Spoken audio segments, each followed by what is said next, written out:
आज के वीडियो की शुरुआत इस सवाल से करते हैं। सवाल पढ़िए क्या है। सनराइज फेस्टिवल 2025-26 का उद्घाटन संस्करण किस राज्य के किस गांव में मनाया गया। ये बहुत महत्वपूर्ण है। यह जनवरी माह का करंट अफेयर होगा। अगर आपका एग्जामिनेशन AEDO है या फिर आप 72 BPSC प्रीलिम के लिए इस बार बैठेंगे, दोनों ही एग्ज़ाम में इस तरह के सवाल पूछे जाते हैं।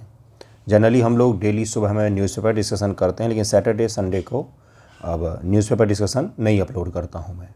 आज से हम लोग शुरू कर रहे हैं प्रीलिम के लिए करंट अफेयर का प्रैक्टिस, जिसमें आपको करंट अफेयर के जो भी न्यूज़पेपर डिस्कशन मैंने करवाए हैं उन सभी के MCQ प्रैक्टिस भी मैं करवाऊंगा। तो आज जनवरी का करंट हम लोग डिस्कस करेंगे। वीडियो थोड़ा सा लंबा होगा क्योंकि मैं कोशिश करूंगा कि इसी वीडियो में मैक्सिमम करंट अफेयर MCQ हम लोग कर लें। इसी प्रकार से फरवरी का भी आएगा, मार्च का भी आएगा, मंथ बाय मंथ हम लोग पूरा कंप्लीट कर लेंगे। कब से कब तक का आपको करंट अफेयर पढ़ना चाहिए? तो आपको करंट अफेयर जो पढ़ना चाहिए वो पिछले साल के मई जून से शुरू करके, पिछले साल के मई जून से शुरू करेंगे और इस साल के जून तक का आपको पढ़ना पड़ेगा। पिछले साल मई या जून 2025 से लेकर के जून 2026 तक का करंट अफेयर आपको एटलीस्ट पढ़ना पड़ेगा। मिनिमम इतना पढ़ना ही पढ़ना पड़ेगा। न्यूज़पेपर डिस्कशन देखिए, एक कोई भी मैगजीन फॉलो कीजिए, मंथली कोई भी एक पढ़ सकते हैं, और उसके साथ में जून महीने का SPD या एडिटोरिया जो वन लाइनर वाले करंट होते हैं वो वहाँ से आपको तैयार करने पड़ेंगे। इसका PDF पेड PDF ग्रुप में मिलता है। आप ग्रुप में जुड़ जाएंगे। आप YouTube से भी ज्वाइन कर सकते हैं 199 का, तो आपको मंथली PDF सारे ही वीडियोज़ के मिल जाते हैं। ठीक है बंधुओं, शुरू करते हैं। देखिए आज का पहला सवाल क्या है। कोशिश कीजिएगा कि सभी सवाल के आंसर भी निकालें। वैसे ये प्रैक्टिस सेशन नहीं है, ये करंट अफेयर MCQ में केवल करवा रहा हूँ। प्रैक्टिस होता तो मैं आपको आंसर हटा करके फिर वीडियो करवाता। हाल ही में भारत किस देश को पीछे छोड़ करके विश्व की चौथी सबसे बड़ी अर्थव्यवस्था बना है? यह सवाल आसान होगा क्योंकि आप सभी ने रटाया होगा आप सभी का। तो जापान को हमने पीछे छोड़ा है। जापान को पीछे छोड़ करके हम US, चाइना, जर्मनी के बाद दुनिया की चौथी बड़ी इकॉनमी बने हैं। साइज के कॉन्टेक्स्ट में हम लोग देखेंगे, क्वांटिटी के कॉन्टेक्स्ट में हम लोग देख रहे हैं, नॉट क्वालिटी। क्वालिटी के मामले अभी भी हम बहुत पीछे हैं। अगर हम केवल और केवल GDP के साइज़ के हिसाब से देखें तो हम दुनिया में जापान को छोड़ करके बने हैं। तो इसका आंसर A हो जाएगा। इसका आंसर A हो जाएगा। अभी भी दुनिया में टॉप पर कौन है? तो US है, देन चाइना, देन जर्मनी, उसके बाद से भारत का नाम आता है। PPP परचेजिंग पावर प्रायोरिटी कहा जाता है इसको।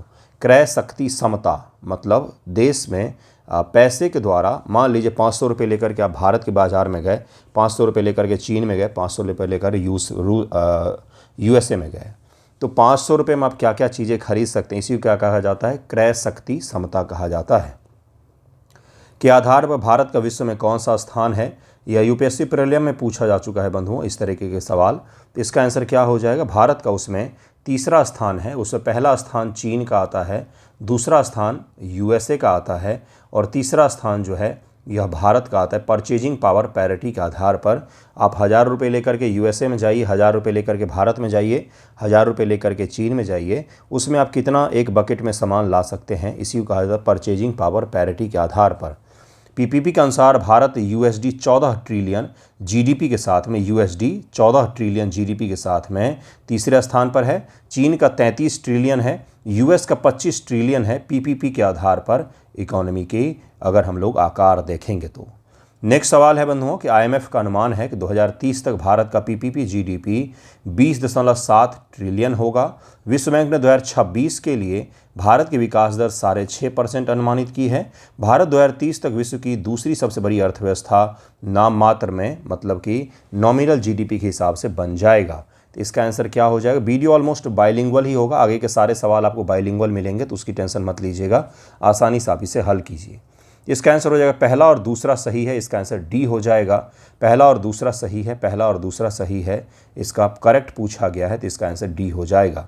कथन 3 गलत है। IMF का अनुमान है कि भारत 2038 तक, यहाँ 2030 लिखा हुआ है, PPP के आधार पर दूसरी सबसे बड़ी अर्थव्यवस्था बनेगा। PPP के आधार पर बनेगा, न कि नॉमिनल आधार पर बनेगा। PPP के आधार पर दुनिया की सेकेंड लार्जेस्ट इकॉनमी हम 2038 तक बन पाएंगे, ऐसा IMF का अनुमान है। अगर ये सवाल पूछ देगा आपको BPSC प्रीलिम में तो आप पंखे गिनने लग जाएंगे, अगर आपके एग्जामिनेशन सेंटर पर लगा होगा तो।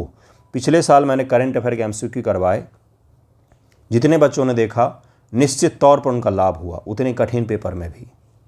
इसलिए प्लीज़ सीरियसली लीजिएगा, इसको अंत तक देखिएगा और रिवाइज भी कर लीजिएगा। ओके, सेपरेट प्लेलिस्ट बना दूंगा मैं इसका।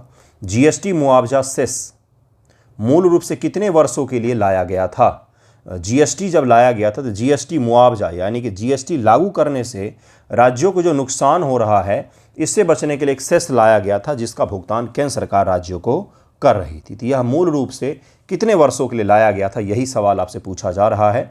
फोर्थ का आंसर क्या हो जाएगा? बी, यह 5 वर्षों के लिए लाया गया था। जीएसटी मुआवजा सेस 1 जुलाई 2017 शुरू होकर के मूल रूप से 2022 तक के लिए था, लेकिन इसे 31 मार्च 2026 तक के लिए बढ़ा दिया गया था, इसीलिए यह चर्चा में था और हमने इसका अध्ययन किया था जनवरी माह के करंट अफेयर के डिस्कशन में। नेक्स्ट टॉपिक है कि केंद्रीय उत्पाद संशोधन अधिनियम 2025 के तहत अभी कुछ दिन पहले ही लाया गया था under the central excise amendment act 2025। बीड़ी पर नई जीएसटी दर क्या निर्धारित की गई है? बीड़ी, सिगरेट, तंबाकू प्रोडक्ट पर जीएसटी रेट को बिल्कुल ही मॉडिफाई किया गया, एक अलग से स्लैब ही बनाया गया है टोबैको प्रोडक्ट के लिए जो स्वास्थ्य के लिए हानिकारक होते हैं उनके लिए। तो इस पर क्या जीएसटी निर्धारित किया गया है? 12%, 40%, 28%, 18%। तो इसका आंसर क्या हो जाएगा? यह सवाल पूछा जा सकता है क्योंकि इस साल जीएसटी पर जब से छूट दिया गया तब से कार इंश्योरेंस, हेल्थ इंश्योरेंस इत्यादि की मांग में बढ़ोतरी देखी गई, जिसके कारण से भारत की इकॉनमी को एक बूस्ट फैक्टर भी मिला था बिफोर ईरान वॉर।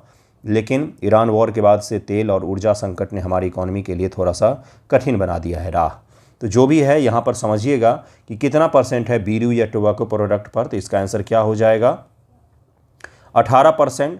नई कर संरचना में बीड़ी पर 18% जीएसटी और अन्य तंबाकू उत्पादों पर 40% ब्रैकेट लागू किया गया है। यही वो अंतर था जिसके कारण से बीड़ी पर आधारित सवाल यहाँ पर दिया गया था।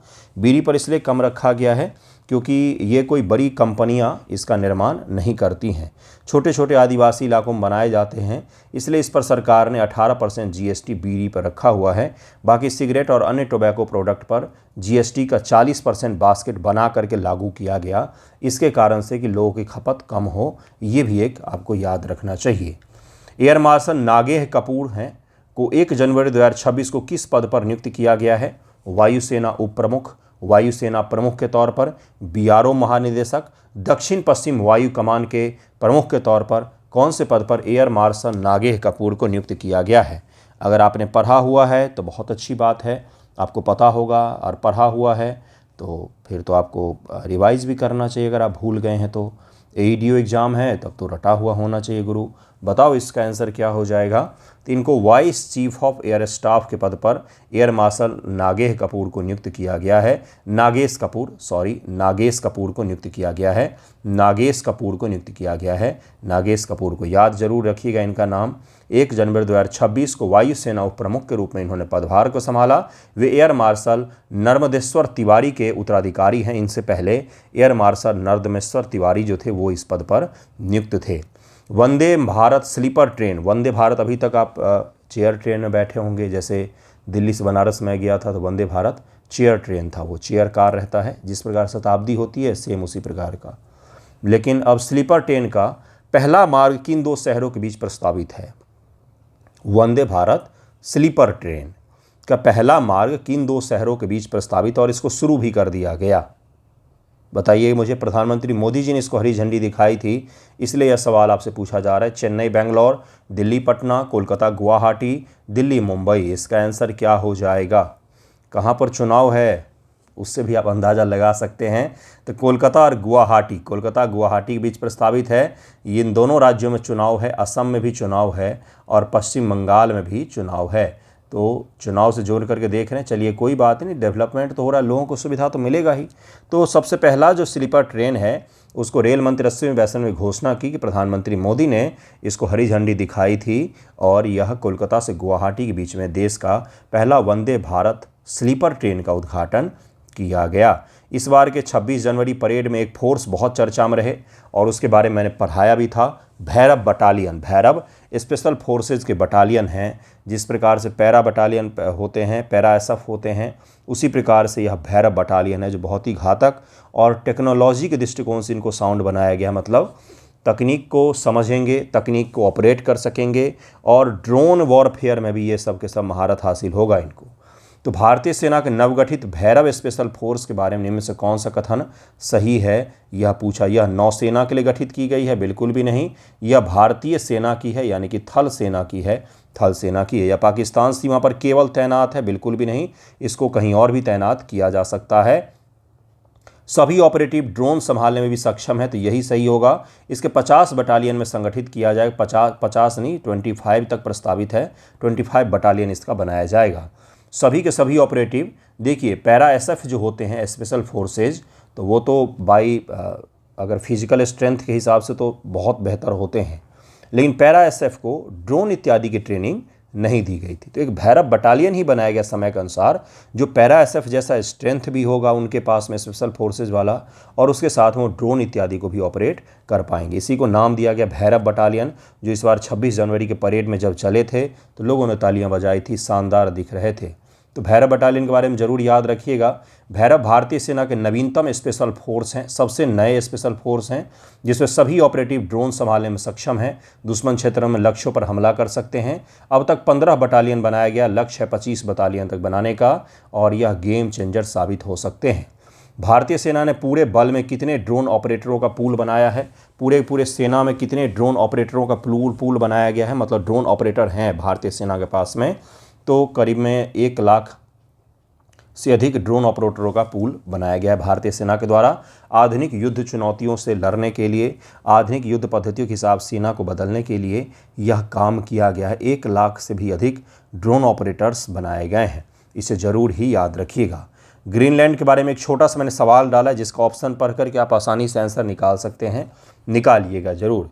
ग्रीनलैंड के बारे में कौन सा कथन सही नहीं है? सबसे पहले यही देखना है, नॉट करेक्ट। ट्रंप ने इसे राष्ट्रीय सुरक्षा के लिए ज़रूरी बताया। हाँ भाई, बोला था कि राष्ट्रीय सुरक्षा के लिए बहुत ज़रूरी है और हम इसे छीन लेंगे। किससे छीनेंगे?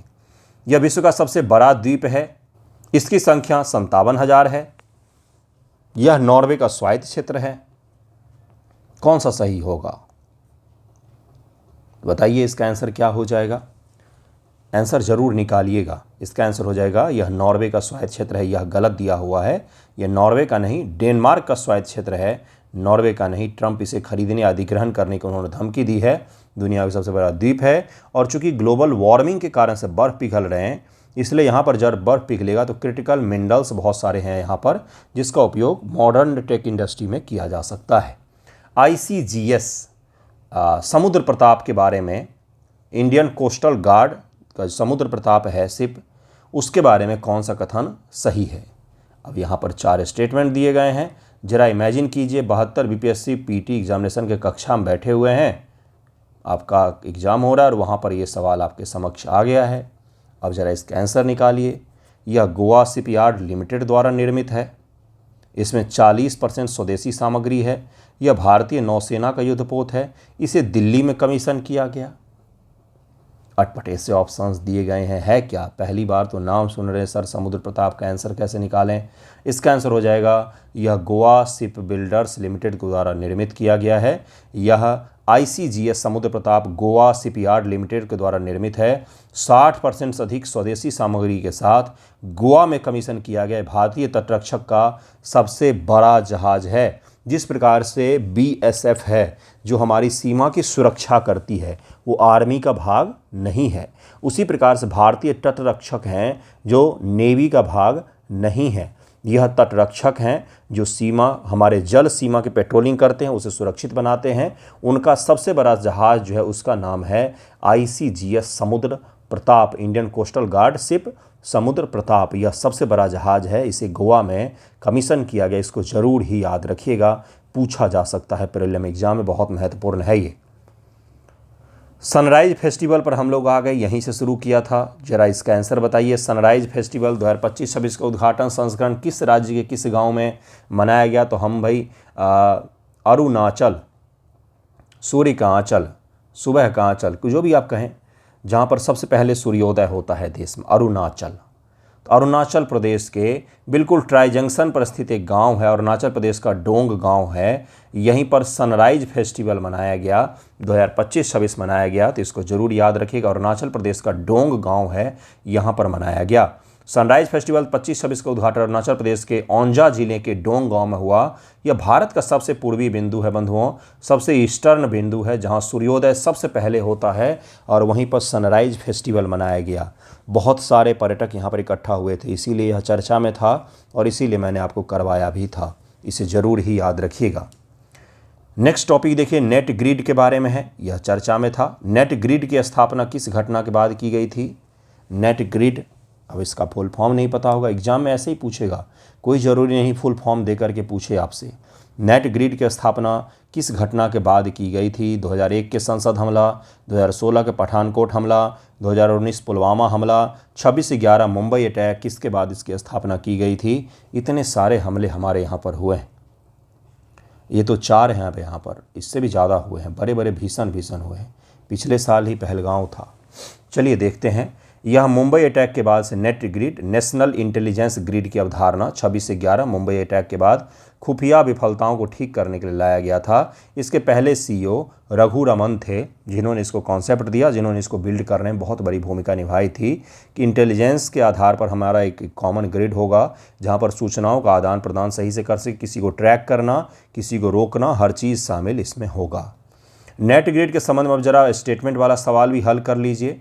यह 21 डेटाबेस को जोड़ता है, इसे सीडैक नोडल एजेंसी के रूप में संचालित करता है। सीडैक करेगा, सुरक्षा में सीडैक का कोई खास योगदान नहीं रखता, बिल्कुल इस सरकार की कंप्यूटर जुड़ी हुई एजेंसी है, लेकिन सुरक्षा में उसको शामिल नहीं किया गया है।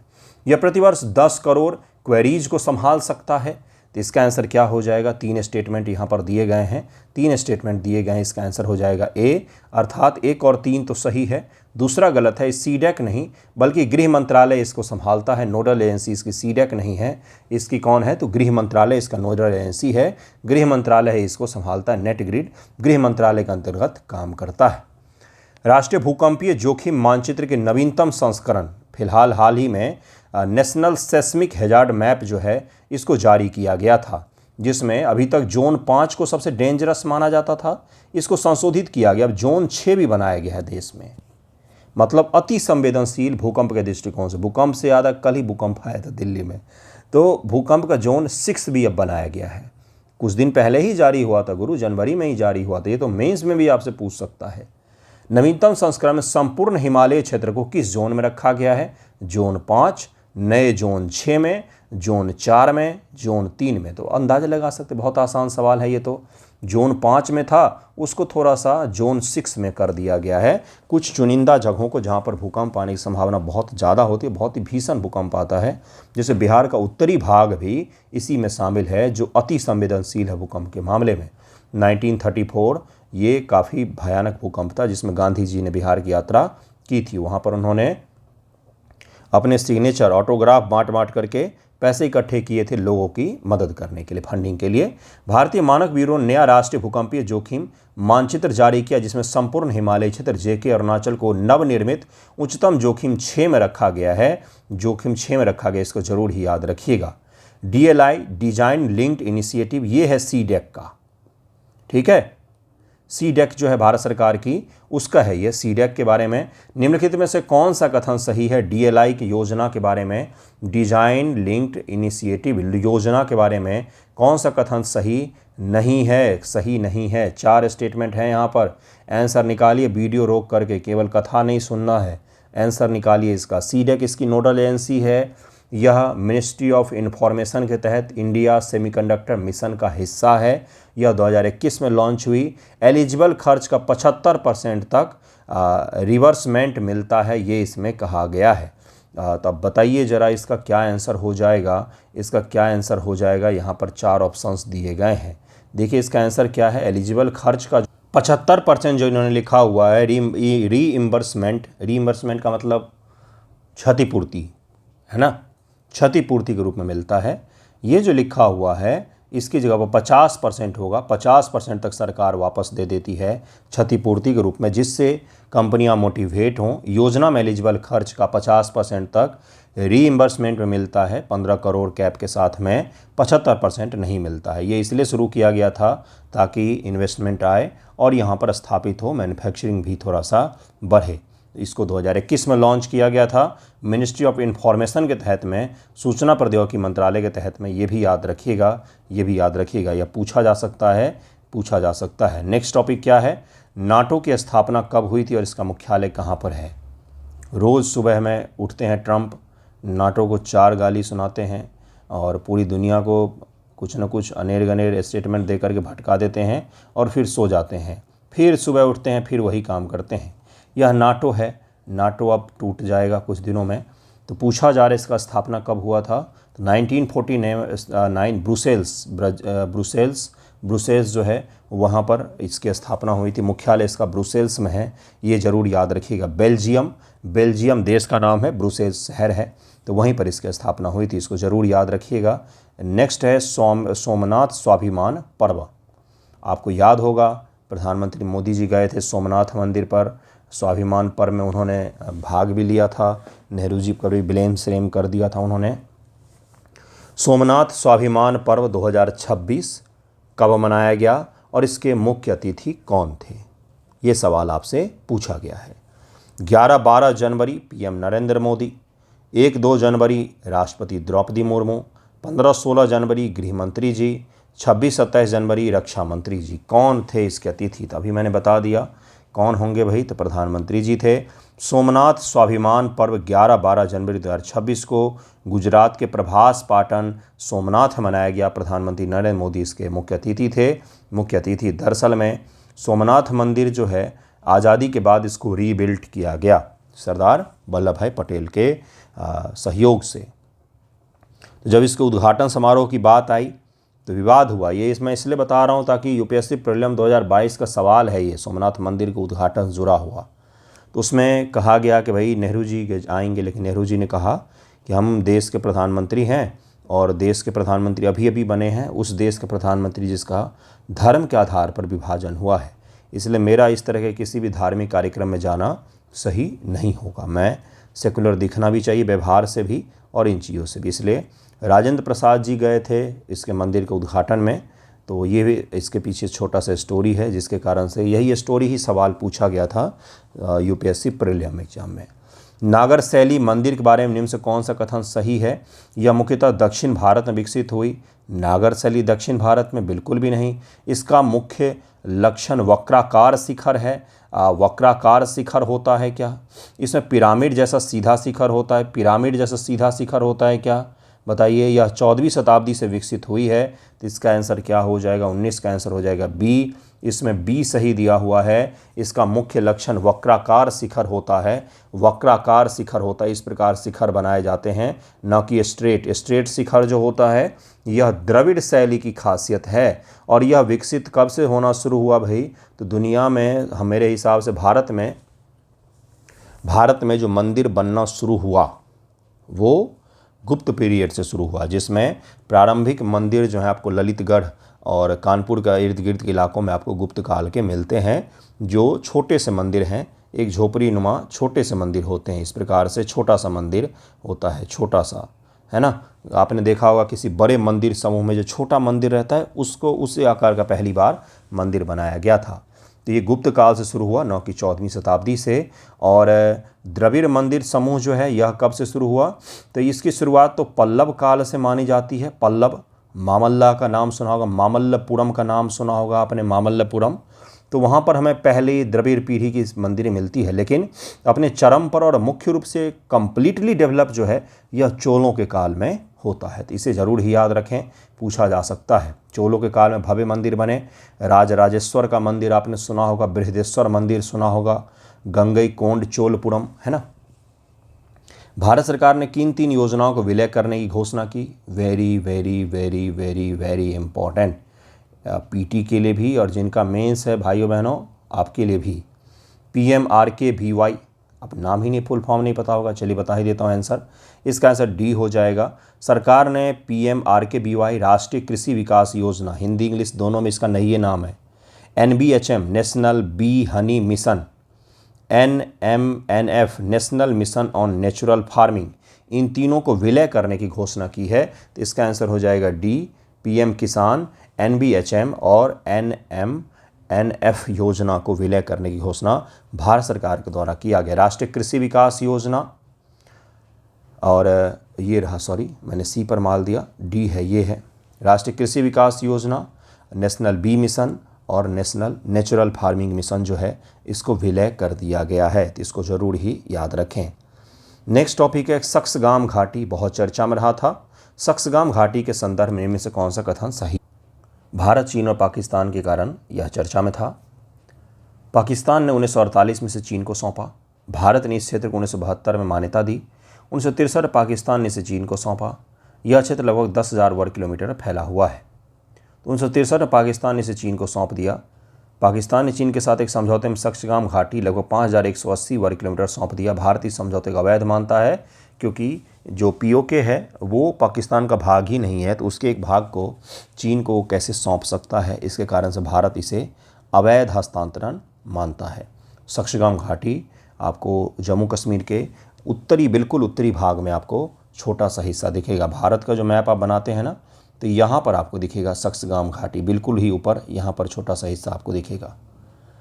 10 मिनट डिलीवरी का वादा हटाने के निर्देश के संदर्भ में ये निर्देश जारी किया था इन्होंने। उसके बाद इन्होंने बहुत बड़ी बैठक की थी, जिसके कारण से मैंने इस बैठक के डेट को इसमें शामिल कर दिया है। बीपीएससी कभी कभार इस तरह के सवाल पूछती है। श्रम मंत्री मनसुख मांडविया ने किस तिथि को बड़ी क्विक कॉमर्स कंपनियों के साथ बैठक की थी? 5 जनवरी 2026, 20 जनवरी 2026, 26 जनवरी 2026, 13 जनवरी 2026। तो 13 जनवरी को उन्होंने बैठक किया था। 10 मिनट डिलीवरी का जो सिस्टम था इसको ख़त्म कर दिया सरकार ने, क्योंकि गिग वर्कर्स जो हैं उनकी सिक्योरिटी से जुड़ा हुआ यह मुद्दा था। ईरान में दस्त-ए-लूत क्या है? तो दस्त-ए-लूत, दस्त-ए-लूत, लूट भी कहते हैं इसको इंग्लिश में, और दस्त-ए-कबीर, ये कबीर को लूटा गया था ईरान में। इस प्रकार से याद रखिएगा, ये दोनों मरुस्थल हैं। क्या हैं? डेजर्ट हैं ये। तो यह यूनेस्को के विश्व धरोहर मरुस्थल में से एक है। इसे ज़रूर ही याद रखें, इसको ज़रूर ही याद रखें। भारत और जर्मनी के बीच द्विपक्षीय व्यापार 2024 में कितना था? क्योंकि जर्मनी के चांसलर की भारत यात्रा हुई थी, इस संदर्भ में यह चर्चा में था, इसीलिए एक मैंने सवाल डाला है डेटा से जुड़ा हुआ डायरेक्ट। विदेश में एक्सपोर्ट्स और इंपोर्ट से जुड़े हुए जो डेटा है भारत सरकार के इकोनॉमिक सर्वे में, और इस प्रकार के वहाँ से सवाल पूछे जाते हैं। इसका आंसर हो जाएगा सी, 50 अरब डॉलर से अधिक का व्यापार है 2024 में। इसका ज़रूर याद रखें, इसका आंसर सी हो जाएगा। इंद्रपुरी जलाशय परियोजना, भी ये तो सभी को पता होगा क्योंकि बिहार स्पेशल जुड़ा हुआ है। 2025 में रांची में हुई पूर्वीय क्षेत्रीय परिषद की बैठक, बिहार और झारखंड के बीच सोन नदी के जल का विभाजन क्या तय किया गया है? उसमें इस विभाजन में तय किया गया बिहार 5.75 MAF और झारखंड को 2 MAF जो है इससे जल मिलेगा। Bihar 5.75 MAF, Jharkhand 2 MAF। 10 जुलाई 2025 को रांची में अमित शाह की अध्यक्षता में 27वीं पूर्वी क्षेत्रीय परिषद की बैठक हुआ और इसमें तय किया गया कि बिहार को इतना और झारखंड को इतना पानी जो है वह मिलेगा। तो इसे ज़रूर याद रखिएगा। इंद्रपुरी जलाशय कहाँ पर है ये आप मुझे बताएंगे, कहाँ पर है यह ज़रूर ही मुझे बताइएगा, ताकि मुझे भी तो पता चले। आप केवल वीडियो नहीं देखते हैं, थोड़ा सा मेहनत भी करते हैं। INSV कौंडिल्य के बारे में निम्नलिखित में से कौन सा कथन सही है? क्या है ये INSV कौंडिल्य? क्या है? जहाज है एक, जिसको प्राचीन तकनीकों का उपयोग करके बनाया गया है, और यह दुनिया की यात्रा पर निकला था। जब ईरान ने युद्ध शुरू किया US इजराइल ने, तभी ओमान के पास में ही था, वहाँ से भागा भागा फिर भारत पहुँचा ये। यह धातु कीलों से निर्मित है। इसे मुंबई के कारीगरों ने बनाया है। यह भारतीय नौसेना और DRDO का संयुक्त प्रयास है। यह अजंता गुफाओं की 5वीं सदी के चित्रकला से प्रेरित है। तो इसका आंसर क्या हो जाएगा? अजंता गुफाओं की 5वीं सदी की चित्रकला से प्रेरित है। कौंडिल्य अजंता गुफाओं में दर्शाए गए 5वीं सदी के प्राचीन भारतीय जहाज से प्रेरित है। यह बिना किसी धातु के कील केरल के कारीगरों द्वारा पारंपरिक स्टिचिंग तकनीक से बनाया गया है। जो पहले यूज किया जाता था, ये इसलिए बनाया गया, सांकेतिक होता है, दिखाने के लिए कि भारत ने जहाज़ टेक्नोलॉजी किसी से उधार नहीं ली है। जब सिंधु घाटी सभ्यता था तब भी हम बहरीन और इत्यादि देशों से व्यापार करते थे। इसलिए हमारे पास जहाज़ की तकनीक हमेशा सही रहा। बिना किसी आधुनिक कील और आधुनिक चीज़ों का उपयोग किए भी आज भी जहाज़ ऐसे बनाए जा सकते हैं। उसी का उदाहरण है INS-SB कौंडिल्य, जो केरल के कारीगरों ने बनाया और पूरी दुनिया की यात्रा पर यह निकला था। नेक्स्ट टॉपिक है 28वें CSPOC सम्मेलन के बारे में इनमें से कौन सा कथन गलत है। यह 14 से 16 जनवरी 2026 को नई दिल्ली में हुआ। इसमें 42 राष्ट्रमंडल देश के प्रतिनिधि शामिल हुए। भारत ने इसे पहली बार होस्ट किया। प्रधानमंत्री मोदी को उद्घाटन भाषण भी दिया था इसमें। तो भारत ने इसे पहली बार होस्ट किया है। India hosted it for the first time. Bharat ने इस सम्मेलन को चौथी बार होस्ट किया। यह जो है यहाँ पर गलत दिया हुआ है, आपसे गलत पूछा गया था। तो इसको देखिए यहाँ पर क्या पूछा गया है, इनकरेक्ट। तो इसका आंसर क्या हो जाएगा, इसका आंसर हो जाएगा सी हो जाएगा। भारत ने इससे पहले 71, 86 और 2010 में इसे होस्ट किया था और इस साल भारत ने इसको चौथी बार होस्ट किया है। क्या है ये? कॉमनवेल्थ देश जो होते हैं, कॉमनवेल्थ देश, उसके स्पीकर और प्रिसाइडिंग ऑफिसर्स जो होते हैं उनका सम्मेलन होता है ये। कॉमनवेल्थ जो देश होते हैं, कॉमनवेल्थ एक संगठन है, इसके बारे में तो पता होगा। उसी के बारे में नेक्स्ट सवाल है। तो उसी का चौथा जो सम्मेलन था भारत में हुआ था, चौथी बार सम्मेलन भारत में हुआ था। इसे ज़रूर ही याद रखिएगा। इसका आंसर क्या हो जाएगा, इसका आंसर सी हो जाएगा। बाकी सारे स्टेटमेंट सही थे, एक सी ही गलत था, बाकी सारे सही हैं। इसे भी याद रखिएगा, स्टेटमेंट को भी। राष्ट्रमंडल देशों के बारे में से कौन सा कथन सही है? इसे 45 सदस्य देश हैं। 1949 के लंदन घोषणा पत्र ने आधुनिक राष्ट्रमंडल की नींव रखी। इसका मुख्यालय पेरिस में है। CHOGM प्रतिवर्ष ही होता है।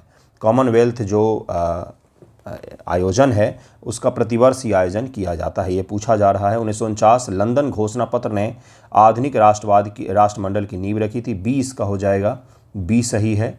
बी सही है। इसमें 56 सदस्य देश हैं। मुख्यालय लंदन में है, न कि पेरिस में है। और CHOGM जो है क्या है?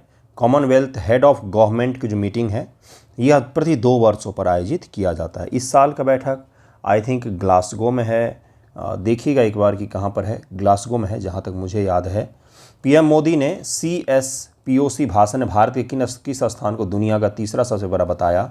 तो भारत को उन्होंने जो बताया, कॉमनवेल्थ जो ये स्पीकर्स का समिट हुआ तो उसमें कहा कि स्टार्टअप इकोसिस्टम और विमानन बाजार हम दोनों में ही दुनिया के तीसरे सबसे बड़े स्टार्टअप इकोसिस्टम है और तीसरा सबसे बड़ा विमानन का बाजार है, एविएशन का बाजार है हमारा, ऐसा उन्होंने कहा।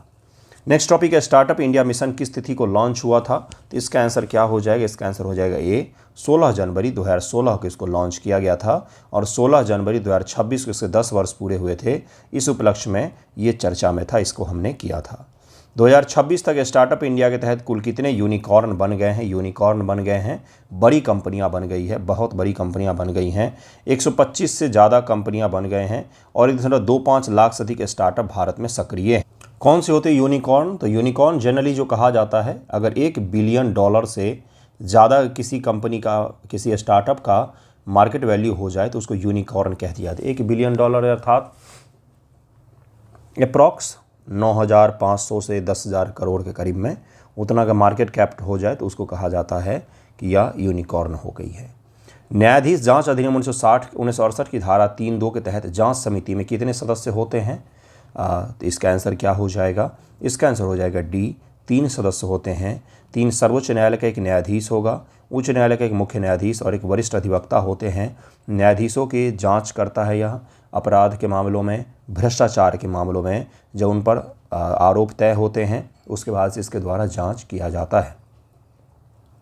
अजंता गुफाएं, एलोरा गुफाओं के बारे में कौन से कथन सही हैं? एलोरा गुफा 16 को कैलाश मंदिर कहा जाता है। अजंता में बौद्ध, हिंदू, जैन तीनों धर्म की गुफाएं हैं।